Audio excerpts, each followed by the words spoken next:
Eh bien, salut YouTube, j'espère que tu vas bien. Aujourd'hui, on va faire une petite after-analyse où nous allons regarder Le Flambeau n'est pas drôle, analyse de la série, ma troisième genre d'analyse. On va voir comment ça a vieilli, elle a dû sortir en mi-octobre, fin octobre 2023. Et donc, on va voir comment elle a vieilli, mon style de montage, etc. Si j'ai des petites anecdotes. Et donc, on est parti. La petite react. C'est parti. Le flambeau, c'est vraiment moins bien que la flamme. Je suis assez d'accord. Ah make your own kind of music. En fait, c'est même pas pour la rediff YouTube en vrai, hein. C'est vraiment pour pas me prendre de strike sur Twitch. C'est vraiment juste pour ça. Make your own kind of music. C'est l'une des raisons pour laquelle j'ai supprimé cette musique-là. D'ailleurs, petite anecdote, il me semble que je l'ai jamais raconté celle-là. Vous voulez savoir pourquoi cette musique-là? Make your own kind of music, quoi. Bah, allez, ça je pense que je n'ai pas raconté l'origin story dans mes deux vidéos précédentes. C'est pour Lost. Lost, ça débute sur la saison 2 de Lost, qui est d'ailleurs ma saison favorite. Débute, en fait, sur cette musique-là. On a l'introduction de Desmond là-dessus. Voilà. Je vous le montrerai peut-être à la fin de la vidéo.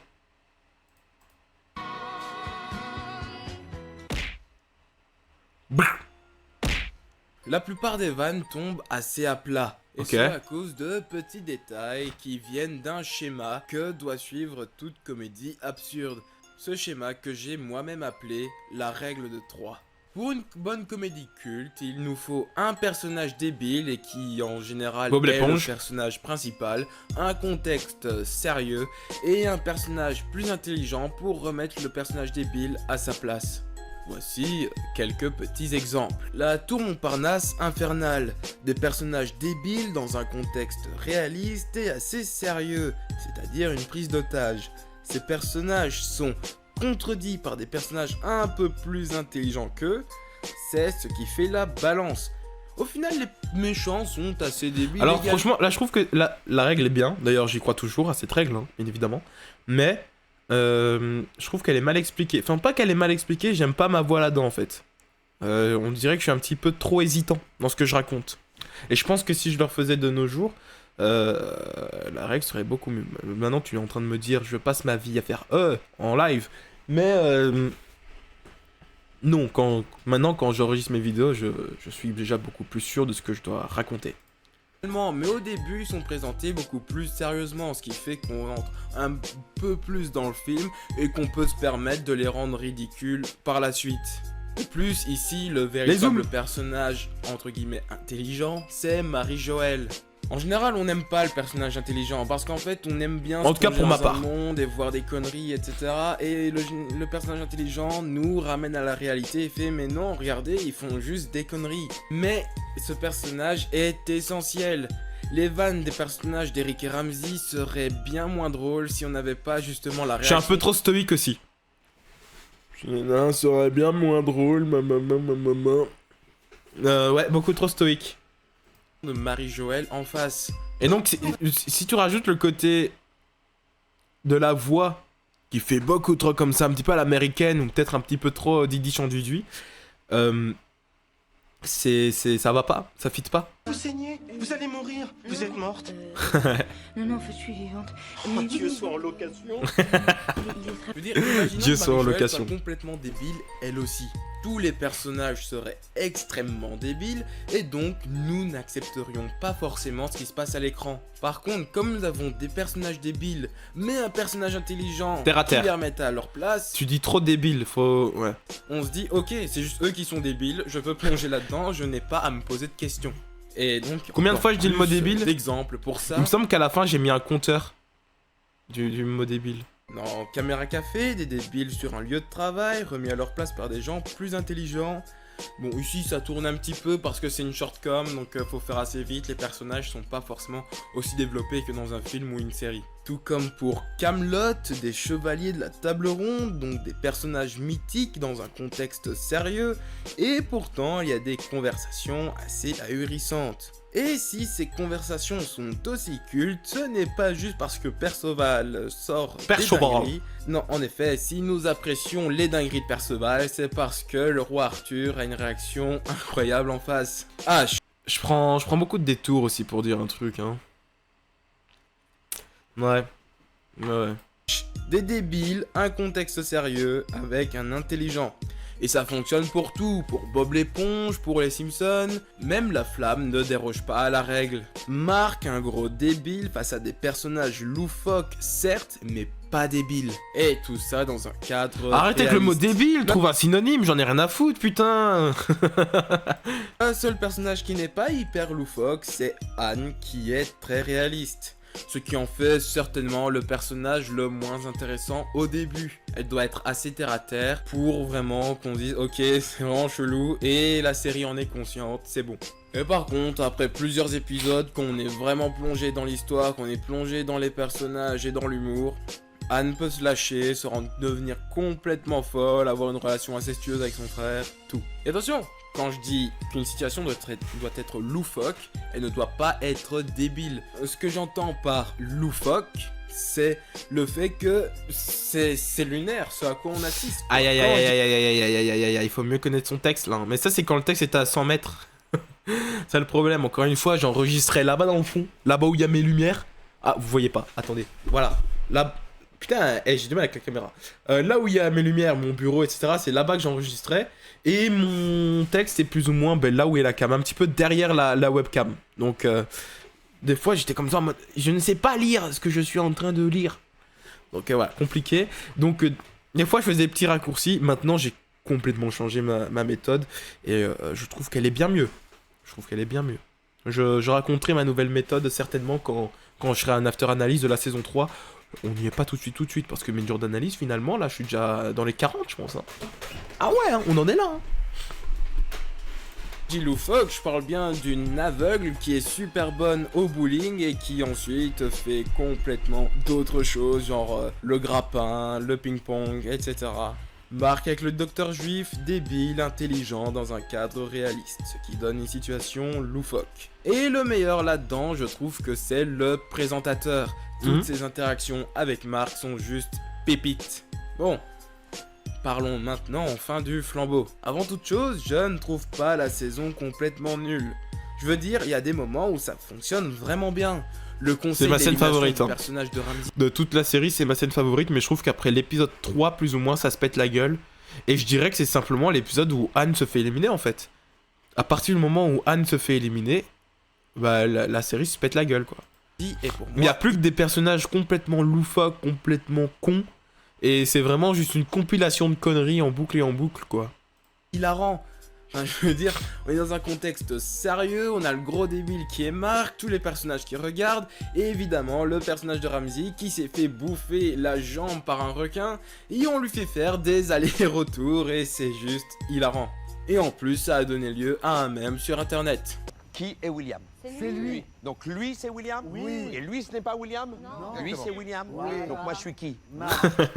Les premiers épisodes en général fonctionnent plutôt bien parce qu'ils suivent vraiment Koh-Lanta, un jeu de survie. Tout l'aspect de Koh-Lanta est Ils suivent Koh-Lanta, un jeu de survie. Mais putain, frère. très bien retranscrit. Le fait d'éteindre le feu, planter des bananes, faire des stratégies avec le présentateur, la façon dont chaque personnage écrit sur les plaques pour voter, le contexte réaliste était l'aspect primordial sur les premiers épisodes, ce qui fait qu'il fonctionnait vraiment. Et après, ça part un petit peu en couille, et c'est maintenant qu'on critique. C'est le plus gros problème du flambeau. Des personnages La musique s'arrête loufoques encore dans le coup. Hein. dans un Ça, c'est un truc. C'est un truc que j'ai remarqué. La musique s'arrête d'un coup, quoi. Là, ils font un peu pousser comparé à avant, c'est vrai. C'est le plus gros problème du On est à flambeau. nouveau sur la musique, Des putain, un personnages droit d'auteur, loufoques quoi. Dans un contexte loufoque. Les trafiquants, la fausse prod de rendez-vous en terre inconnue, on dirait juste un enchaînement de gags. Étiré sur 1 heure. Un petit peu comme si un sketch du Palmacho durait 40 minutes. Je veux dire, c'est très drôle un sketch du Palmacho, vraiment, mais ça dure 4 minutes et c'est pour ça, ça fonctionne parce que c'est court. Là le problème c'est que c'est étiré sur 1 heure. Imaginez un sketch justement du Palmacho étiré sur 40 minutes, ça ne fonctionnerait pas. Et en plus les personnages au-delà d'être Là, ça allait. loufoques, je les Là, le zoom, ça allait. Paf, un coup, pam, sur le pas, impactant, et ça reste pas longtemps. Là, ça fonctionnait. trouve tous assez débiles. Bon, pas au point de Marc, mais bon, voilà. D'ailleurs, en parlant de Marc, je trouve un petit peu saoulant cette saison. Ouais. Je veux dire, dans La Flamme, c'était un enfant. Ici, dans le Flambeau, c'est un bébé. Il manque Un bébé. clairement des personnages intelligents. Le Docteur Juif n'apparaît que dans 2 ou 3 épisodes. Le présentateur a beaucoup moins d'interactions avec Marc. Anne se fait éliminer au bout de 3 épisodes. Et ben voilà. Châtellerault dégage. Justement, oula, c'est peut-être pas la meilleure image pour mettre pause. Justement, je trouvais que c'était... Tout à l'heure, j'ai dit, à partir de l'épisode 3, ça devient moins bien. Comme par hasard, et elle se fait éliminer dans l'épisode 3. Action avec Marc. Anne se fait éliminer au bout de 3 épisodes. Châtellerault dégage dans le premier. Enfin, je veux dire, il y a Carole, hein. Mais elle est chiante. Ouais. En saison Oh, 1, qu'est-ce qu'elle Anne casse-couille. était assez effacée, comme je vous l'ai dit, avec Marie-Joëlle ou autre. Ce sont des personnages cool, mais qu'on veut pas trop voir. Et je trouve que Carole est beaucoup trop présente dans cette saison. Et d'ailleurs, Carole, je la trouve beaucoup trop loufoque. Elle est assez terre-à-terre, elle met assez Marc à sa place, mais... je sais pas, un côté assez loufoque qui me dérange assez... Et puis elle fait qu'à chaque fois qu'un personnage devient réellement intéressant, il dégage dans ce même épisode. Je trouve qu'il dégage pas les bons personnages. Enfin, je veux dire, Patoche est assez sympa, mais est-ce qu'il méritait forcément d'aller jusqu'en finale? Peut-être bien, j'en sais rien. Franchement, je pourrais pas dire. Par contre, je sais bien qu'Hervé, Annick... ils sont saoulants. Ouais. Hervé, ils l'ont gardé jusqu'en finale. Laura Felpin, qu'est-ce qu'elle a buzzé grâce à ça? Je trouve que Annick, c'était le pire personnage de toute la série. Et elle a buzzé grâce à ça, Laura Felpin. Je suis pas un grand fan, personnellement, de Laura Felpin. Et encore moins de son personnage. Retournement de situation avec Carole, mais ils auraient pu le faire au milieu de la saison parce que Hervé, franchement, il saoule. Vraiment, il saoule. Et on en parle d'Yvan qui est drôle 2 fois sur la saison. Et voilà, beaucoup de Oh, gens la se musique! disaient que Ah, la musique le flambeau serait extraordinaire parce que la flamme était vraiment hilarant. Mais moi, je les attendais un petit peu au tournant. En effet, La Flamme est une adaptation d'une série américaine, Calma, Burning Love.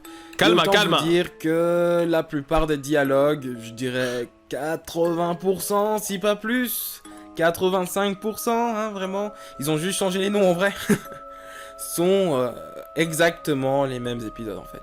Ce sont les mêmes personnages, les mêmes dialogues, les mêmes épisodes, tout est le même. Et Franchement, au lieu de montrer juste la bande-annonce comme ça, j'aurais juste dû mettre des images côte à côte. Le docteur juif avec l'autre docteur, là, Châtellerault avec l'autre meuf à poil, etc., etc. J'aurais peut-être dû faire ça. C'est peut-être ce que j'aurais fait de nos jours. Et ça me dérange pas, c'est une adaptation française, etc. pour faire découvrir un public français. Et derrière, il y a une bonne équipe, ça je dis pas. Ils ont de très bons scénaristes, ils ont su renouveler le truc, ils ont rajouté des petits trucs qui sont vraiment cool, mais il y avait un matériel de base. Et quand ils ont annoncé que le flambeau serait une parodie de Koh-Lanta sans aucun matériel de base, j'avais peur parce qu'ils devraient tout créer de base en fait. Ce serait le flambeau, le matériel de base en fait. Mm. Et comme j'ai dit, il y a de très bonnes équipes derrière et je reste très fan de Joko et de son travail. Et honnêtement, je m'attendais à pire. Mais bon, comme je l'ai dit, j'ai quand même bien apprécié cette saison du flambeau. Et d'ailleurs, j'attends la saison 3. T'as la Je bougeotte, sais pas hein. du tout sur quelle émission il pourrait le faire. Est-ce qu'il pourrait faire sur la Star Academy? En vrai, ce serait très drôle, non? Imaginez tous les personnages qu'on aime, plus des nouveaux, dans un grand château et ils Oula, doivent la musique, chanter, elle s'emballe. tous mauvais, sauf un personnage. La musique, elle Ce s'emballe. personnage pourrait être Anne en fait. Anne qui chante très bien. D'ailleurs, c'est une musique que j'utilise plus trop. Et ensuite, on aurait le jury, donc les profs, qui feraient à chaque fois des remarques à Anne en mode toi tu sais pas chanter, toi t'es nul, alors que obviously pas du tout quoi. Voilà, ils ont fait un épisode sur Top Chef, mais pourquoi pas en faire toute une saison? Ça pourrait être pas mal en vrai dans les vraies conditions de Top Chef, avec une parodie d'Etchebest. Pourquoi pas une parodie de Secret Story, hein? Imaginez tous les personnages qu'on connaît avec des secrets complètement cons. Ce serait vraiment très drôle. Bon, après, ce sont juste mes idées, voilà. En tout cas, j'espère que vous avez apprécié. Si vous aussi, vous avez eu du mal avec le flambeau, n'hésitez pas à le dire en commentaire. Partagez, likez. J'ai peut-être pris trop de temps sur les spéculations sur la saison 3. Genre, j'ai peut-être trop développé, etc. Et abonnez-vous. Mais ça, c'est mon côté, entre guillemets, créatif, scénariste. Le cum veut en permanence écrire ces trucs, quoi. Et je vous dis à la prochaine dans une autre analyse. Le mot débile est prononcé 16 fois pour les curieux. Ben voilà, 16 fois. Il me semblait bien que j'avais mis le... J'avais mis la stat. Bah écoutez, c'est la moins bonne pour l'instant des 3 qu'on a pu revoir. Le propos est très juste, le propos est très bon. Cependant, l'exécution est mauvaise. C'est pas un problème de montage. Il y a un problème de montage, mais c'est surtout un problème, je trouve, d'enregistrement. C'est au tournage, en fait. Où il y a des moments où je suis pas assez... C'est peut-être dans l'écriture, en fait. Où... Des fois, je suis pas assez sûr de moi dans ce que je dis. Donc, des fois, ma voix bégaye un petit peu. Et je prends un petit peu du temps pour dire les choses. Ou alors... peut-être... Ouais, franchement, j'en sais trop rien. Je pense que je prends trop de détours pour expliquer un truc qui est quand même assez factuel. Mais en soi, le constat est bon, hein. Mais il est peut-être un peu long. Et oui, niveau du montage sur Burning Love, c'est sûr que j'aurais dû mettre en parallèle. Parce qu'en soi, c'est exactement les mêmes trucs là quand on regarde. Hein. Là, c'est Anne qui fait ses vannes. Là, c'est celle qui est SDF. Y'a quoi? Il y a une meuf qui est morte, hein, il y a eu les pompiers, etc. Il y a le chat à l'aéré, enfin voilà quoi. Vraiment la même chose. Il y a une vieille, il y a une meuf en panda. Donc c'est vraiment la même chose quoi. J'aurais dû juste mettre des parallèles. Et peut-être la partie spéculation qui a peut-être duré un chouïa trop long. La musique à la fin qui s'emballe. Et donc comme elle s'emballe sur un truc qui est moins intéressant, ben, c'est vrai qu'on perd l'attention en fait. Mais sinon c'est quand même assez intéressant. Mais j'avoue que je peux perdre le spectateur à cause des problèmes que j'ai cités. Genre peut-être que je prends trop des longs trajets pour un truc qui suffirait de résumer en une ligne droite. Et surtout, ben, je suis pas assez confiant dans ce que je dis, entre guillemets. Il y a de l'hésitation, c'est juste que je connais pas mon texte, tout simplement. Et ça, c'est une grosse erreur de pas connaître son texte. Et donc, le mot débile est prononcé 16 fois. Ok, ben, 134 vues, c'est quand même pas mal. Excellente théorie. Ben, comment ça, excellente théorie? Qu'est-ce qu'il me raconte, lui? C'est pas une théorie.